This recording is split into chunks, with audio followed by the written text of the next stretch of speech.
Mister perfect extra gold திருமணமான அனைத்து ஆண்களுக்கும் ஒரே தீர்வு. வயதான பலகினமா, சுகர் பலகினமா, இனி கவலை வேண்டாம். 100% இயற்கை வயகரா, 100% ஹலாலான முறையிலும் தயாரிக்கப்படுகிறது. எவ்வித கலப்படமும் கிடையாது, பக்க விளைவும் கிடையாது. ஆர்டர் செய்தாலே போதும், உங்கள் இல்லம் தேடி வந்து சேரும். மேலும் விவரங்களுக்கு கீழுள்ள எண்ணை அணுகுங்கள். தற்கொலையை வச்சு கலவரம் செய்ய நினைச்ச சங்கிகளை தர்ம அடி கொடுத்திருக்கக்கூடிய மதுரை மக்கள். இன்னொரு பக்கம் இதே கலவர திட்டத்தை பயன்படுத்தி ஒரு படம் ஒண்ணு எடுத்தாரு யச்ராஜா. அந்த படம் இன்னைக்கு சங்கூதி போச்சு. படம் வேலைக்காவல, ஒரு தியேட்டருக்காரன் கூட அந்த படத்தை வாங்குறதுக்கு முன் வரல. இப்பேற்பட்ட சம்பவங்கள் மொத்தத்துல இந்த தமிழ்நாட்டுல இவங்க எவ்வளவுதான் சிக்கி முக்கி தவிச்சாலும் இவங்களால இவங்களுடைய கலவர சிந்தனை இந்த தமிழ்நாட்டுல எடுபடாது அப்படிங்கிறது மீண்டும் ஒரு தடவை நிரூபணமாயிருக்குது. இப்போ இந்த தற்கொலை சம்பவம் இன்னைக்கு தமிழ்நாடு அரசியல்ல கொஞ்சம் பதட்டத்துக்குரிய ஒரு விஷயமா மாறிச்சு. ஏன்னா திருப்பரங்குன்ற மலையை வச்சு அந்த இடத்துல பெரிய அளவிலான ஒரு கலவரத்துக்கு திட்டம் போட்டிருக்கக்கூடிய நேரத்துல அதை காரணமா வச்சு ஒரு தற்கொலை ஒண்ணு நகர்ந்திருக்கு. அந்த மதுரை பகுதியை சேர்ந்த பூரணச்சந்திரன் அப்படின்னு சொல்லக்கூடிய ஒருத்தர், அவரு சங்கிகளுடைய சகவாசம் இருக்கக்கூடிய ஒரு நபர் அப்படின்னு சொல்லப்படுது. இந்த பூரணச்சந்திரன் அப்படிங்கிறவரு ஒரு ஆடியோ ஒண்ணு ரிலீஸ் பண்றாரு, சோசியல் மீடியா ஒரு ஆடியோ ரிலீஸ் பண்றாரு. இந்த ஆடியோவையும் வெளியிட்டது பார்த்தோம்னா பாஜகவை சேர்ந்தவர்கள், பாஜக இந்து முன்னணியை சேர்ந்தவர்கள் தான் இந்த ஆடியோவை வெளியிடுறாங்க. அந்த ஆடியோல பூர்ணச்சந்திரன் என்ன சொல்றாரு அப்படின்னும் போது, இந்த மாதிரி இந்த அரசு திருப்பரங்குன்ற விஷயத்துல ஒரு தவறான முடிவு இந்த அரசு எடுத்துருச்சு, திமுக அரசு ஒரு தவறான முடிவு எடுத்துருச்சு. நீதிமன்றம் அனுமதி கொடுத்து கூட இந்த மாதிரி பெரும்பான்மையா வசிக்கக்கூடிய இந்துக்களுக்கு தீபம் ஏற்றக்கூடிய உரிமை தரல அப்படிங்கும் போது இது இந்துக்களுக்கு இழைக்கக்கூடிய ஒரு அநீதியா இருக்குது, ஒரு அநீதமா இருக்குது அப்படின்னு சொல்லி இந்த பெரும்பான்மை இந்துக்கள் இப்படிங்கிற வார்த்தை எல்லாமே இதெல்லாம் சங்கிகளுடைய லாங்குவேஜ் இது எல்லாமே. அப்போ அவருடைய ஆடியோ முழுக்கவே இது மாதிரியான வார்த்தைகளை பயன்படுத்துறாரு. நூத்துக்கணக்கான ஆண்டுகளா இந்த இடத்துல தீபம் ஏற்றப்படல, ஒரு 100 ஆண்டு மட்டும்தான் தீபம் ஏற்றப்படல, அதுக்கு முன்னாடி ஆயிரம் ஆண்டுகளா இங்க தீபம் ஏற்றப்பட்டது அப்படின்னு சொல்றாரு. ஆனா அதுக்கு அவர் சொல்றதுக்கு எந்த ஒரு ஆதாரமும் இல்லை. இதுக்கு முன்னாடி ஆயிரம் ஆண்டுகளா தர்கா பக்கத்துல தீபம் ஏற்றப்பட்டது, அந்த மேல உச்சியில தான் தீபம் ஏற்றப்பட்டது அப்படிங்கிறது எந்த ஆதாரமும் இல்லை. திருமலை நாயக்கருடைய கல்வெட்டுல எழுதப்பட்டது என்னன்னா, அந்த மலையோட நடுப்பகுதியில உச்சி பிள்ளையார் கோயில் கிட்டதான் அந்த தீபத்தூண் இருக்கும், அந்த தீபத்தூண் ஒரு அனுமான் சிலை இருக்கும், இந்த அடையாளங்கள்லாம் இருக்குன்னு சொல்லி திருமலை நாயக்கர் கல்வெட்டுல கூட இந்த நடு பகுதியில இருக்கக்கூடிய உச்சி பிள்ளையார் கோயில் தான் இருக்கே தவிர மலை உச்சியில தீபம் ஏற்றப்பட்டது அப்படிங்கிறது எந்த ஒரு ஆதாரமும் இல்ல. அவர் அந்த ஆடியோல சொல்றாரு. அப்ப இப்படி எல்லாம் நடந்திருக்கக்கூடிய நேரத்துல ஒரு பள்ளிவாசலுக்கு இதே ஒரு பிரச்சனை நடந்துச்சு அப்படின்னா இதை வக்ஃபு வாரியமோ இல்ல மற்ற இஸ்லாமியர்களோ இதை சும்மா விடுவாங்களா? எவ்வளவு ஒற்றுமையா அவங்களாம் சேர்ந்து ஆர்ப்பாட்டம் போராட்டம் பண்ணியிருப்பாங்க. ஆனா நம்மளால இதெல்லாம் செய்ய முடியலையே அப்படின்னு சொல்லி இதுல இஸ்லாமியர்களை சம்பந்தமே இல்லாம இதுல இஸ்லாமியர்கள், அப்போ பெரும்பான்மை இந்துக்கள் பயன்படுத்தக்கூடிய வார்த்தைகள், பள்ளிவாசல் இது மாதிரியான இருந்தா விட்டுருவாங்களா அப்படின்னு சொல்லக்கூடிய வார்த்தைகளை பயன்படுத்தும் போது இவர் எந்த அளவுக்கு ஒரு சங்கி மனநிலையில இருக்கிறாரு அப்படிங்கிறத புரிஞ்சுக்க முடியுது. அதனால இப்பேற்பட்ட சம்பவம் நடந்ததால இந்த தீபம் ஏற்ற முடியலையே அப்படிங்கிற விரக்தியில நான் என்ன நானே எரிச்சுக்க போறேன், அதுவும் சாதாரணமால எரிச்சுக்க போறது இல்ல, பெரியாருடைய சிலை முன்னாடி போய் எரிச்சுக்க போறேன். இதுல பெரியார் எங்க இருந்து வந்தாருன்னு சொல்லி தெரியல.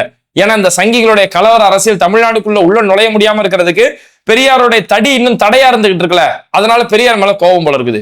பெரியாரோட சிலை அந்த இடத்துல இருக்குது, அந்த பெரியார் சிலை கிட்ட போய் நான் தீ குளிக்க போறேன், யாரு கடவுள் இல்லைன்னு சொன்னாரோ அவருக்கு முன்னாடி நான் கடவுளுக்காக தீ குளிக்க போறேன் அப்படின்னு சொல்லி, அதாவது ஒட்டுமொத்த கடைசி வரைக்கும் பெரியார் எதிர்த்து எங்களால ஒண்ணுமே செய்ய முடியும்னு சொல்லி பெரியார் முன்னாடி போய் உயிர் கொடுக்க போயிட்டார் போலகுது. அப்போ இந்த மாதிரி பெரியார் சிலைக்கு முன்னாடி உயிர் கொடுக்க போறேன், நீதிபதிக்கு நன்றி அப்படிங்கும் போதுதான் தெரியுது ஓ இவர் யாரு அப்படிங்கிறது. நீதிபதிக்கு நன்றி சொல்றாரு அந்த ஆடியோல.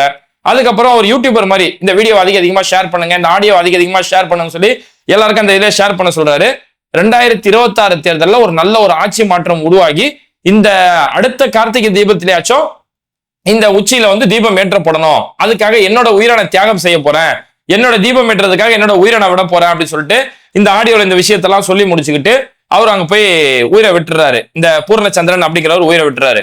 இவரை உயிர் விட்ட உடனடியா இதுல சங்கிகள் பெரிய அளவிலான ஒரு பிரச்சனைகள் செய்ய ஆரம்பிக்கிறாங்க. அந்த இடத்துல இந்து முன்னணியை சேர்ந்தவர்கள், இந்து மக்கள் கட்சியை சேர்ந்தவங்க, பாரதிய ஜனதா கட்சியை சேர்ந்தவங்க எல்லாருமே இப்ப ஹாஸ்பிட்டல் வாசல்ல, மதுரையில இருக்கக்கூடிய ராஜாஜி கவர்மெண்ட் ஹாஸ்பிட்டல், அந்த ஹாஸ்பிட்டல் அவருடைய உடல் வைக்கப்படுது. அங்க போய் நாங்க உடலை வாங்க மாட்டோம் அப்படின்னு சொல்லி பெரிய அளவுல, நீங்க அங்க தீபம் ஏத்துறாதான் உடலை வாங்குவோம் அப்படி இப்படின்னு சொல்லி இதை பெரிய அளவுல, எங்கடா சாவு வீட்டுல ஒரு அரசியல் விழுவோம், எங்க ஒரு சாவு விழுவோம், அந்த சாவை வச்சு ஒரு அரசியல் செய்யலாம்னு சொல்லி காத்துட்டு இருப்பாங்க இல்லையா, அதுக்கு இந்த இடத்துலயே வந்துட்டாங்க. இந்த மாதிரி உயிர் தியாகம் செஞ்சுட்டாரு, கோயிலுக்காக உயிர் தியாகம் செஞ்சுட்டாரு, முருகருக்காக உயிர் தியாகம் செஞ்சுட்டாரு அப்படி இப்படின்னு சொல்லி இப்படி பல வகையான டைலாக்லாம் அங்க பேசிட்டு இருந்தாங்க. ஆனா அங்கதான் மதுரை மக்கள் மண்டையில கூட்டி அனுப்பியிருக்காங்க. சாதாரண அடியெல்லாம் கிடையாது, மண்டையில கூட்டி அனுப்பியிருக்கிறாங்க. அந்த உட்கார்ந்து இந்த இடத்துல உட்காந்து ஒரு ஆர்ப்பாட்டம் போராட்டம் பண்ணி தரையில உட்காந்துட்டாங்க. அர்ஜுன் சம்பத், அந்த உள்ளூர் பகுதியை செஞ்ச பாஜக நிர்வாகிகள், இவங்க எல்லாம் தரையில உட்காந்துட்டு காவி ட்ரெஸ் காவி துண்டோட அந்த இடத்துல வந்தாங்க. ஆனா மதுரை மக்கள் அவ்வளவு உறுதியா நின்று, முதல்ல நீங்க யாரு, இங்க வந்து பிரச்சனை பண்றது நீ யாரு, சாவு வீட்லயுமா அரசியல் பண்ணுவீங்க, ஒரு சாவை வச்சு அரசியல் பண்ற இடமாயாது அப்படின்னு சொல்லி கடுமையான கோபம். அவ்வளவு கோபத்துடைய ஒரு சாவு விழுந்திருக்கு, ஒரு குடும்பம் பாதிக்கப்பட்டிருக்கு, 2 பிள்ளைகள் அனாதையாக்கப்பட்டிருக்கு, ஒரு பொம்பளை புருஷனை வந்து விதவையை நிக்க போறா, இவ்வளவு பாதிப்பு ஏற்பட்டிருக்கு ஒரு வீட்டுல, அவங்களுக்கு ஆறுதலா பக்கபலமா நிக்க உனக்கு துப்பு இல்ல, இந்த சாவை வச்சுமே நீங்க அரசியல் பண்ணுவீங்க அப்படின்னு சொல்லி மதுரை மக்கள் கேட்காத கேள்வி கேட்டாங்க. அந்த அளவுக்கு கடுமையான எதிர்ப்பு. முதல் ஏந்திரி இங்க கிளம்புனே அப்படின்னு சொல்லி அந்த அளவுக்கு கடுமையான எதிர்ப்புகளை பதிவு செஞ்சாங்க. அது இல்லாம அந்த பூர்ணச்சந்திரன், மரணம் அடைஞ்ச பூர்ணச்சந்திரன் அவருடைய ஃபேமிலியை சேர்ந்தவங்க, பூர்ணச்சந்திரனோட தாயார் அந்த இடத்துல வந்து கீழே விழுந்து உழுவுறாங்க. ஐயா நல்லா இருப்பீங்க ஐயா, தயவு செஞ்சு எல்லாம் இங்க இருந்து போயிருங்க, எந்த ஒரு ஆர்ப்பாட்டம் பண்ணாதீங்க, என் பிள்ளையோட பாடி நல்ல முறையில நான் வாங்குறேன், எந்த ஒரு பிரச்சனையும் இங்க இல்ல, நல்லபடியா வாங்கி நான் நல்லபடியா இறுதி கடமையில சேர்றதுக்கு எங்களை அனுமதிங்க, தயவு செஞ்சு யாரும் ஆர்ப்பாட்டம் எதுவும் பண்ண வேணாம்னு சொல்லி அவருடைய ஃபேமிலியை சேர்ந்தவர்களே இந்த இடத்துல அந்த பிரச்சனைக்கு முற்றுப்புள்ளி வச்சுட்டாங்க. அப்போ ஒரு கலவர திட்டத்தோட இங்க ஆர்ப்பாட்டம் பண்ணி எப்படியாவது இந்த திருப்பரங்குன்றத்துல ஏதாவது ஒண்ணு பண்ணிடணும், அங்க இந்த மாதிரிதான் ராமர் கோயில வச்சு இப்படிதான் கலவரங்கள் பல இஸ்லாமியர்களுக்கு எதிரான கோஷங்கள் போட்டாங்க இல்லையா, அந்த மாதிரி இந்த தமிழ்நாட்டுல ஏதாவது ஒண்ணு பண்ணிடணும்னு சொல்லி எந்த வகையில வராங்க. ஆனா இவங்களால ஒண்ணுமே செய்ய முடியல. முதல் வந்து தீபம் ஏற்ற நீதிபதியோட அனுமதியோட வந்தாங்க.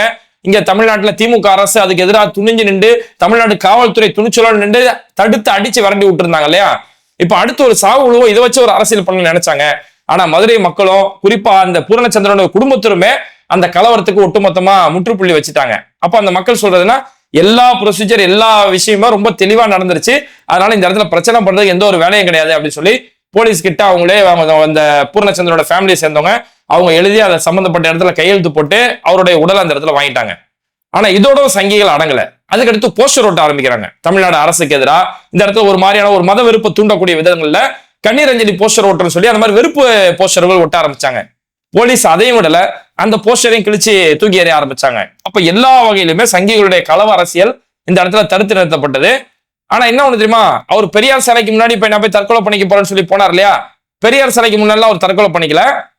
அந்த ஏரியாவில் ஒரு போலீஸ் பூத் இருக்கும். மதுரை தல்லாங்குளம் பகுதியில் இருக்கக்கூடிய அவுட் போஸ்ட், அந்த அவுட் போஸ்ட் ஏரியால தான் இந்த பெரியார் சிலை இருக்கு. அங்க கொஞ்சம் தள்ளி இருக்கக்கூடிய ஒரு போலீஸ் பூத், அங்கதான் போய் தற்கொலை பண்ணிட்டாரு தவிர பெரியார் சிலைக்கு முன்னாடி எல்லாம் ஒண்ணு போய் பண்ணல. ஏன்னா இவங்களும் பெரியார் சிலை, பெரியார் மேல சிலைக்கு மேல காவி சாயத்தை பூச ஆரம்பிச்சாங்க, பெரியார் சிலைக்கு செருப்பு மாலை போட பார்த்தாங்க. என்ன செஞ்சாலும் இவங்களால பெரியார ஒண்ணும் செய்ய முடியல, பெரியாருடைய சித்தாந்தத்தை இவங்களால ஒண்ணும் செய்ய முடியல அப்படிங்கிறது இந்த இடத்துல யதார்த்தமா புரிய வந்திருக்குது. இப்ப இந்த இடத்துல இருந்து இவர் ஏன் தற்கொலை செஞ்சுக்கிட்டாரு அப்படிங்கிற பல்வேறுபட்ட தகவல்கள் இப்ப நாளுக்கு நாள் வெளியில வர ஆரம்பிச்சிருக்குது. குறிப்பா மதுரையை சேர்ந்த பத்திரிகையாளர் தவம், இந்த தவம் வந்து சம்பந்தப்பட்ட இடங்களை போய் விசாரிக்கிறாரு. அதாவது இந்த இறந்து போனார்லே பூரச்சந்திரன், அவருடைய ஏரியா வந்து நரிமேடுல இருக்கக்கூடிய மருதுபாண்டியன் தெரு அப்படிங்கிற கூடிய ஏரியாவில் அவங்களோட வீடு இருக்கு. அப்ப அந்த ஏரியாக்கள்லயும் அங்க அக்கம் பக்கம் வீடுகள்லயுமே இந்த தவம் அந்த பத்திரிகையாளர் அவங்களுடைய டீம் வந்து அங்க சம்பந்தப்பட்ட இடத்துல போய் விசாரிச்சிருக்காங்க. விசாரிக்கும் போதுதான் இன்னும் பல விவரங்கள் வெளியில வந்திருக்குது. அதுல ஒரு தவம் ஒரு இன்டர்வியூவே கொடுத்திருக்காரு. அவர் அதுல சொல்றது என்னன்னா, உள்ளூரை சேர்ந்த பிஜேபியை சேர்ந்தவங்க, இந்து முன்னணியை சேர்ந்தவங்க இந்த திருப்பரங்குன்ற விஷயத்தை வச்சு பல வகையான பிரச்சனைகளையும் கலவரங்களையும் பதட்டமான சூழ்நிலையும் ஏற்படுத்த பார்த்தாங்க. அவங்களாலதான் இங்க ஒரு பிரச்சனையை தவிர மற்றபடி மதுரையிலயோ திருப்பரங்குன்றத்திலேயோ இந்துக்களுக்கும் முஸ்லிம்களுக்கும் மத்தியில எந்த ஒரு பிளவுகளும் கிடையாது. 4 கடை இந்துக்களுடைய கடை இருக்குன்னா 5வது கடை முஸ்லிம்களுடைய கடை இருக்கும். இங்க எந்த ஒரு பிரச்சனையுமே கிடையாது. அதனால இந்த சங்கிகளுடைய நோக்கம் இவங்களுக்கு தீபம் ஏற்றுவது நோக்கம் கிடையாது, மதுரைக்கு கொல்லி வைக்கிறதா இவங்களுடைய நோக்கம் அப்படின்னு சொல்லி அந்த விஷயங்களை சொல்லும் போது இந்த இடத்துல நான் அக்கம் பக்கம் அவர் விசாரிச்சிருக்காரு. அக்கம் பக்கத்துல நான் விசாரிக்கும் போது பூரணச்சந்திரனுக்கு மது பழக்கம் இருந்திருக்குது, பெரிய அளவுல மது பழக்கம் அவருக்கு இருந்திருக்குது, தவறான பழக்கங்கள் அவருக்கு ஏற்பட்டிருக்கு, மது மூலியமா தவறான பழக்கங்கள். இது இல்லாம வலதுசாரி சிந்தனை உள்ளவர்களுடைய சங்கிகளுடைய சகவாசம் அவருக்கு தவறான பழக்கங்கள் ஏற்பட்டிருக்கு. அவருடைய ஃபேமிலி ஒரு டிஎம்கே சேர்ந்த ஃபேமிலியா தான் இருந்திருக்குது. ஆனா இவருக்கு தனிப்பட்ட முறையில இந்த சங்கிகளுடைய ஒரு தவறான பழக்கம் ஏற்பட்டதாலதான் இந்த ஒரு பிரச்சனை. இவர் இப்ப தற்கொலை செய்யல, இதற்கு முன்னாடியே 2 தடவை தற்கொலை முயற்சி செஞ்சிருக்கிறாரு அப்படிங்கிற விபரத்தையுமே தவம் அங்க அக்கம் பக்க ஏரியால விசாரிச்சு இந்த விஷயத்த அந்த இன்டர்வியூல சொல்றாரு. இதுக்கு முன்னவே 2 தடவை தற்கொலை முயற்சி செஞ்சிருக்கிறாரு. அவருடைய குடும்பத்துல சில பிரச்சனைகள் இருக்குது, குடிப்பழக்கம் இருக்குது, இதனாலதான் இவர் தற்கொலை செஞ்சுக்கிட்டாரு. இந்த தற்கொலையை இந்த சங்கிகள் பயன்படுத்திக்கிட்டாங்க, கிட்டத்தட்ட மூளைச்சலவை செஞ்சிருக்கிறாங்க அப்படிங்கிற விஷயத்தையுமே தவம் அங்க பதிவு செய்யறாரு. இது சாதாரணமா இல்ல, இது மாதிரி 2 தடவை ஆல்ரெடி சூசைட் அட்டெம்ப்ட் பண்ண ஒரு நபரை அவர் கையில இந்த மாதிரியான பல சிந்தனைகளை உருவாக்கி அவர் கையில என்னென்ன ஆசை வார்த்தைகளை காட்டி அவரை தற்கொலை முயற்சிக்கு தூண்டி இருக்கிறாங்க. ஒரு உளவியல் தூண்டுதல், இது ஒரு மூளைச்சலவை செஞ்சுதான் அந்த நபரை தற்கொலை பண்ணி வச்சிருக்காங்க. இதை நான் சும்மா சொல்லல, அவருடைய ஆடியோ நீங்க கேளுங்கன்னு சொல்லி தவம் அதையுமே குறிப்பிட்டாரு. அவர் அந்த ஒரு 4 நிமிஷத்துக்கு தற்கொலை செய்யும் போது ஒரு ஆடியோ வெளியிட்டாரு.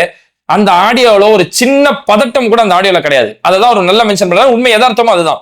அந்த ஆடியோல கடைசி வரைக்கும் தற்கொலை செய்யக்கூடிய ஒரு நபர் அவர் மாதிரியே பேசல. ஏன்னா தற்கொலை செய்யும் போது என் உயிர் போகுது அப்படின்ற ஒரு அச்சம் இருக்கலாம், அல்லது குடும்பத்தை அனாதையை விட்டுட்டு போறமே அந்த கவலை இருக்கும், குழந்தைகளை விட்டுட்டு போறோமேன்ற பரிதவிப்பு இருக்கும். ஆனா இது எதுவுமே அந்த ஆடியோல இல்ல. ரொம்ப கேஷுவலா ஒரு சங்கிகள் மேடையில் எப்படி பேசுவாங்களோ அந்த வார்த்தைகளை அவர் அந்த ஆடியோல பேசுறாரு. அதனால அதுல எந்த ஒரு பதட்டமும் அந்த ஆடியோல பார்க்க முடியல. சமீபத்துல எத்தனையோ தற்கொலை ஆடியோக்கள் நம்ம கேட்டோம். கோயம்புத்தூர்ல ஒரு இடத்துல வரதட்சணை, அநியாயமா வரதட்சணை கேட்டாங்க. இதுக்கு மேல எங்க அப்பா நான் வந்து அப்பா கஷ்டப்படுத்த விரும்பலன்னு சொல்லி ஒரு பொண்ணு கார்ல உட்காந்து அந்த பூச்சிக்கொல்லி மருந்தெல்லாம் சாப்பிட்டாங்க. அப்போ வாட்ஸ்அப்ல ஒரு ஆடியோலாம் வெளியிட்டு இருந்தாங்க. அந்த ஆடியோல அவங்க தற்கொலை செய்யும் போது அந்த அழுகை எப்படி இருந்தது நம்ம பார்த்தோம். ஆனா இந்த இடத்துல அவருக்கு 4 நிமிஷம் ஆடியோ போடுறாரு, அது ஒரு சின்ன பதட்டம் இல்ல. அப்ப இந்த பதட்டம் இல்லைங்கிறதால இது ஒரு மூளைச்சலவை செய்யப்பட்ட ஒரு நபருடைய பேச்சாதான் இருக்குது அப்படிங்கிறத தவம் அந்த இடத்துல குறிப்பிடுறாரு. அதனால இதுக்கு கூடுதல் ஆதாரமா என்ன இருக்குன்னா, அவர் இறந்து போறாரு. இறந்து போன சில மணி நேரங்களிலே பாஜகவை சேர்ந்தவங்க, சங்கிகளை சேர்ந்தவங்க இந்த ஆடியோ பெரிய அளவுல பரப்புறாங்க. பாஜகவுடைய தலைவர் நைனா நாகேந்திரன் இறந்து போனவங்களுக்கு 10 லட்சம் ரூபாய் பாஜக சார்பில் 10 லட்சம் ரூபாய் பண உதவி செய்ய ஆரம்பிக்கிறாங்க. இது இல்லாம தமிழ்நாடு அரசு சார்பில் 1 கோடி ரூபாய் நீங்க நிவாரண நிதி தரணும் அப்படிங்கிறாங்க. ஏன் தமிழ்நாடு அரசு 1 கோடி ரூபாய் தரணும்? இங்க தீபம் ஏற்றல அப்படின்னு சொல்லி அவர் உயிரிழறாரு. ஆக்சுவலா அங்க தீபம் ஏற்றாம இல்ல, தீபம் ரொம்ப சிறப்பா ஏற்றப்பட்டது. வழக்கமா இந்துக்கள், அந்த கோயில் நிர்வாகிகள், கோவிலுடைய பூசாரிகள் எந்த இடத்துல தீபம் ஏற்றுவாங்களோ அந்த இடத்துல மிகச்சிறப்பான முறையில தீபம் ஏற்றப்பட்டது. நீங்க எங்க கலவரம் செய்யறதுக்காக ஒரு இடத்துல தீபம் ஏற்ற திட்டம் போட்டீங்களோ அந்த திட்டம் தவிடுபடியாக்கப்பட்டிருக்கு. அப்போ இப்படி உங்களுடைய சித்தாந்தத்துக்கு, உங்களுடைய வெறுப்பு அரசியலுக்காக ஒரு இடத்துல நீங்க தீபம் ஏற்றணும்னு கேட்பீங்க, அங்க ஒண்ணு ஏத்த முடியலன்னா அதுக்கு ஒரு தற்கொலை செய்வீங்க. அதுக்கு அரசு சார்பில் நிதி கொடுக்கணும், நிவாரணம் கொடுக்கணும்னா அதுக்கெல்லாம் வாய்ப்பு இல்ல ராஜா. அப்படிங்கறதுதான் இன்னைக்கு தமிழ்நாட்டுல நடந்திருக்கக்கூடிய ஒரு சம்பவம். அப்ப இதை வச்சுதான் பாஜக சேர்ந்த நயினா நாகேந்திரன், எச் ராஜா, அர்ஜுன் சம்பத் எல்லாருமே சேர்ந்து உருண்டு பரண்டு இதை வச்சு சாவ வச்சு பெரிய அரசியல் பண்ணிடலாம். ஏன்னா பல நேரங்கள்ல வந்து பாஜகவை சேர்ந்தவர்கள் கொலை, பாஜகவை சேர்ந்தவர்கள் கொலை, இந்து முன்னணியை சேர்ந்தவர்கள் கொல்லப்பட்டாங்க செய்தி வரும். அதை வச்சு பெரிய இஸ்லாமியர்கள் அப்படி பண்ணிட்டாங்க, இஸ்லாமியர் இப்படி பண்ணிட்டாங்க. அதுக்கடுத்து உண்மை என்ன நாங்க போய் விசாரிக்கும் போது அது ஏதோ குடும்ப தகராறுல கொலை பண்ணிருப்பாங்க, கடன் வாங்கிட்டு கடன் கொடுக்காம இருப்பாங்க, அதனால கொலை நடந்திருக்கும், கள்ளக்காதல் விஷயத்துல கொலை நடந்திருக்கும், கந்து வெட்டியோட விஷயத்துல கொலை நடந்திருக்கும். இப்படி நடந்த கொலைகளை வச்செல்லாம் எத்தனையோ கலவர அரசியல் செய்ய சதி போட்டாங்க. அந்த மாதிரி இந்த இடத்துல இந்த தற்கொலை வச்சு இப்படி எல்லாம் பிளான் போட்டாங்க. ஆனா மதுரை மக்கள் அதை தட்டி விட்டு அடிச்சு நவுத்தி விட்டு போயிருக்கிறாங்க. ஏன்னா இதுக்கு முன்னாடி நம்மலாம் பார்த்தோம்னா மைக்கேல் பட்டியல ஒரு மாணவி தற்கொலை முயற்சி செஞ்ச ஒரு மாணவி, அந்த மாணவி வந்து ஒரு பிரஷர் தாங்க முடியாம அங்க வேலை அதிகமா வாங்கப்படுது அப்படின்ற காரணத்துக்காக ஒரு பள்ளி மாணவி தற்கொலை முயற்சியில ஈடுபட்டா. அப்புறம் அந்த பிள்ளையை காப்பாற்றியாச்சு. அப்படின்னா அண்ணாமலை, அன்னைக்கு இருந்த பாஜக சேர்ந்தவங்க அண்ணாமலை எல்லாருமே சேர்ந்து கிறிஸ்தவ மதமாற்றம், கிறிஸ்தவர்கள் மதமாற்றினாதான் இந்த புள்ள வந்து தற்கொலை செஞ்சுக்கிச்சு அப்படின்னு சொல்லி இதை வச்சு ஒரு கேவலமான ஒரு அரசியல் செய்ய பார்த்தாங்க. அப்போவே அதுக்கடுத்து பல கட்ட விசாரணை நடக்கும்போது அந்த பொண்ணுகிட்ட போலீஸ் போய் வீடியோவே பதிவு செஞ்சாங்க, நான் மதம் மாற்றத்தெல்லாம் தற்கொலை செய்யல, எனக்கு வந்து வேலை அதிகமா கொடுத்தாங்க, அந்த சிஸ்டர் வேலை அதிகமா கொடுத்தாங்க, வேலை பிரஷர் தாங்க முடியாம தான் தற்கொலை செஞ்சுக்கிட்டேன், தற்கொலை முயற்சி செஞ்சேன் அப்படின்னு சொல்லி அந்த பொண்ணு பேசுன அந்த வீடியோ அந்த டைம்ல பெரிய அளவுல வைரலா இருந்தது. அப்ப எங்கடா ஒரு சாவு விழுவோம், அதை வச்சு ஒரு அரசியல் செய்யலாம் அப்படின்னு சொல்லி சங்கிகள் இந்த இடத்துல துடிச்சிட்டு இருக்காங்க. ஆனா இதே சங்கிகள் உண்மையாவே இந்துக்கள் பாதிக்கப்படும் போது களத்துல வந்து நிக்க மாட்டாங்க. இப்ப இந்த இடத்துல வந்து அந்த இடத்துல ஒரு தர்கா இருக்கு, அங்க ஒரு மசூதி இருக்கு அப்படிங்கறதாலதான் இவங்க களத்துல வந்து பிரச்சனை பண்ண வராங்களே தவிர உண்மையாவே இந்துக்கள் பாதிக்கப்பட்டா இவங்க வரமாட்டாங்க. அப்படி உண்மையால இந்துக்களுக்கு ஒரு பிரச்சனை நீங்க வருவீங்கன்னா தூத்துக்குடி கவின் இறந்து போனதுக்கு நீ வந்திருக்கணும். தூத்துக்குடியில ஒரு கவின், அவன் ஒரு இந்து பெண்ணை தான் காதலிக்கிறான், அந்த பெண்ணோட சம்மதத்தோட காதலிச்சான். ஆனா காதலிச்சான்ற ஒரு காரணத்துக்காக அவன் ஆணவ படுகொலை செய்யப்பட்டான்.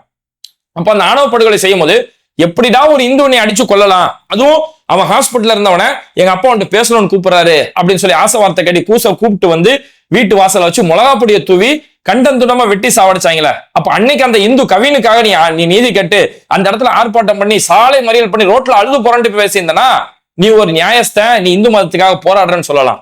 ஆனா அங்கெல்லாம் மூச்சு பேச்சு ஒரு வாயை திறக்கல. அப்ப சாதி இருந்தாதான் இவங்க மதத்தை காப்பாற்ற முடியும் அப்படிங்கறதால அந்த இடத்துல வாயை திறக்க காணாம். வேங்கை வயல்ல மக்கள் குடிக்கக்கூடிய நீர்ல அந்த குடிநீர் தொட்டியில மலத்தை கலந்து விட்டு அவ்வளவு பெரிய அராஜகம் நடந்தது. அங்கேயுமே ஒரு சங்கிகள் ஒருத்தரையும் ஆளக்கானாம். ஆனா இவங்களுக்கு எங்கேயாவது ஒரு இடத்துல தர்கா கோவில் இது மாதிரி ஒரு பிரச்சனை இருந்தா அதை வச்சு நம்ம அரசியல் செய்யலாம், இப்படிதான் நம்ம அயோத்தியில பண்ணோம், அந்த மாதிரி ஒரு அயோத்தியா இன்னைக்கு மாத்திரலாங்கிறதுக்காக பல்வேறுபட்ட திட்டங்கள் போட்டுக்கிட்டு இருக்காங்க. அதுக்காக எச் ராஜா இங்க சினிமாவெல்லாம் எடுத்தாரு. ஆனா எச் ராஜா படம் போனி ஆகல. அதாவது சில படங்கள் வந்து தியேட்டருக்கு வரும், தியேட்டர்ல மக்கள் யாரும் போய் பார்க்காம படம் ஃபெயிலியர் ஆகும், நம்ம கேள்விப்பட்டிருப்போம். ஆனா இந்த படம் தியேட்டருக்கே வராமலே ஃபெயிலியரா இருக்குது. போய் தியேட்டர்ல போய் கேட்கறாங்க, ஒரு தியேட்டருக்காரன் படத்தை வாங்கல. இந்த படத்தெல்லாம் தியேட்டர்ல போட்டா எங்க தியேட்டர் கேவலமையா அப்படிங்கிற மாதிரி தியேட்டர் ஓனர்கள் யாருமே இந்த படத்தை வாங்கல. ஏன்னா அது டிவி சீரியலோட கேவலமா இருக்குது. நம்ம அதனாலதான் இதுக்கு முன்னாடி ஒரு வீடியோ போட்டு நானும் மனுஷரும் அந்த ட்ரெய்லரை பத்தி ஒரு எக்ஸ்பிளைன் கொடுத்திருந்தோம். இன்னைக்கு படத்துடைய சில காட்சிகள்லாம் பார்க்கும்போது கன்றாவியா இருக்குது. ஒரு தியேட்டருக்காரன் கூட படத்தை வாங்கல. அதுக்கப்புறம் என்ன செஞ்சாங்க, ஓடிடில கொடுத்தா தியேட்டர்லயே வாங்க மாட்டான், ஓடிடில எவன் வாங்குவான், அதோட ஓடிடிலயே யாரும் வாங்கல. அதுக்கப்புறம் என்ன செஞ்சாங்க, சரி இருக்கவே இருக்கு நம்ம சங்கிகளோட யூடியூப் சேனல், அந்த சங்கிகளோட யூடியூப் சேனல் தூக்கி அந்த படத்தை அப்லோட் பண்ணி விட்டு இன்னைக்கு அந்த படம் யூடியூப் சேனல்ல அப்லோட் பண்ணக்கூடிய அளவுக்கு ஒரு நிலைமை வந்துருச்சு. அப்போ படம் நம்ம செலவு பண்ணி எடுத்துட்டோமே, தியேட்டர்ல போட்டு நம்ம வசூல் பார்க்கலாம்னு நினைச்சோமே, என்னவோ உங்க மன நினைப்பு படம் 100 நாள் ஓடும் 175 நாள் ஓட நினைச்சுக்கிட்டு இருந்தாங்க. ஆனா கடைசியில் யூடியூப் போகக்கூடிய நிலைமை. அதனால இந்த படம் நாங்க எடுத்துட்டோம், இந்த படத்திற்காக நிதி உதவி செய்யுங்கள் அப்படின்னு சொல்லி எச் ராஜா அந்த காமெடி பீஸ் மாதிரி ஒரு மீசை வச்சிருந்தாரு. அந்த மீசை, இன்னொருத்தர் புல்புல் தானா மீசை, தாடியில இருந்து மீசையை வளர்த்திருந்தாரு. இவங்க 2 பேரோட போட்டோவை போட்டு இந்த படத்திற்காக நிதி உதவி செய்யுங்கள் அப்படின்னு சொல்லி நிதி உதவி கேட்கறாங்க. அப்ப நீ இந்து மதத்துக்காக படம் எடுக்கிறேன்னு இப்ப கடைசியில நிதி உதவி செய்ய வந்துட்டியப்பா, நிதி உதவி கேட்டுக்கிட்டு இருக்கிய அப்படிங்கிற ஒரு நிலைமை தான் இந்த கூட்டத்துக்கு இன்னைக்கு வந்திருக்குது. அந்த படத்தை கேட்டு ஒரு நிதி உதவி திரட்டக்கூடிய அளவுக்கு தான் இன்னைக்கு அந்த படத்துக்கு ஒட்டு மொத்தமா சங்கு ஊதப்பட்டிருக்குது. அதனால இந்த தமிழ்நாட்டுல இவங்கள உருண்டு புரண்டு என்னென்னோ செஞ்சு அயோத்தியை மாதிரி தமிழ்நாட மாத்திரணும் அப்படின்னு என்னென்னோ திட்டம் போடுறாங்க. ஆனா இன்னைக்கு காலம் எப்படி மாறிட்டு இருக்குன்னா, அயோத்தியிலேயே பாஜக படுதோல்வியை சந்திச்சிட்டு இருக்கு. சமீபத்துல நடந்து முடிஞ்சிருக்கக்கூடிய நாடாளுமன்ற தேர்தல உத்தரப்பிரதேசத்துல அயோத்தியுடைய தொகுதியில பாஜக படுதோல்வியை சந்திச்சிருக்கு. அந்த அயோத்தியுடைய தொகுதியில சமாஜ்வாதியோட வேட்பாளர் தான் அந்த இடத்துல ஜெயிச்சிருக்கிறாரு. அதனாலதான் சமீபத்துல ராமர் கோயில் மேல கொடியேற்றப்பட்ட நிகழ்ச்சி நடந்தது. அந்த கொடியேற்றக்கூடிய நிகழ்ச்சிக்கு ரோடு ஷோ வழியா நரேந்திர மோடி அந்த இடத்துக்கு வராரு. ஆனா அந்த தொகுதியுடைய எம்பிய அந்த நிகழ்ச்சிக்கு கூப்பிடல, அந்த விழாவுக்கு கூப்பிடல. ஏன்னா நம்மள இந்த மக்கள் தோக்கடிச்சிட்டாங்களே அப்படிங்கிற அந்த விரக்தியில அந்த மக்கள் மேல இருக்கக்கூடிய கோபத்தை அந்த எம்பி மேல இன்னைக்கு காட்டிக்கிட்டு இருக்காங்க. அதனால இன்னைக்கு அயோத்தியிலேயே கலவர அரசியல் செய்யப்பட்ட அந்த அயோத்தியிலேயே பாஜகவுடைய தோல்விகள் சந்திச்சிட்டு இருக்கிறாங்க. அயோத்தியிலேயே உங்களால ஒண்ணும் பண்ண முடியல. இன்னைக்கு அந்த அயோத்தி அரசியலை கொண்டு வந்து மதுரையில கொண்டு வந்துடலாம், தமிழ்நாட்டுல கொண்டு வந்துடலாம் அப்படின்னு சொல்லி பிளான் போடுறீங்களே. தமிழ்நாட்டிலேயே உங்களுடைய இந்த படம் ஓடாது, எச் ராஜாவுடைய படம் மாதிரி எந்த தியேட்டர்லயுமே உங்க படம் ஓடாது அப்படிங்கிறது தான் தமிழ்நாடுடைய யதார்த்தம். இது மாதிரி வீடியோக்களை தொடர்ந்து பார்க்கறதுக்கு மறக்காம பேட்டை டிவியை சப்ஸ்கிரைப் பண்ணிட்டு இந்த வீடியோக்களை உங்க நண்பர்களுக்கு அதிகமா ஷேர் செய்யுங்க. இணைந்திருப்போம். பேட்டை டிவி ஹஜ் உம்ரா சர்வீஸ். உங்கள் உம்ராவை முழு இபாதத்தில் கழித்து முறையான வழிகாட்டலுடன் செய்வோம். மக்கா மதினாவில் ஹரமுக்கு மிக அருகில் தங்குமிடம், தரமான தமிழக உணவு, ஒவ்வொரு வேளையும் 2 வகையான உணவு வகைகள், 100க்கும் மேற்பட்ட வரலாற்று இடங்களை பார்வையிடலாம். இவை அனைத்தும் முழு மன திருப்தியுடன் முழுமையான இபாதத்தில் மிக குறைந்த விலையில் செய்திட கீழுள்ள எண்ணை அணுகுங்கள்.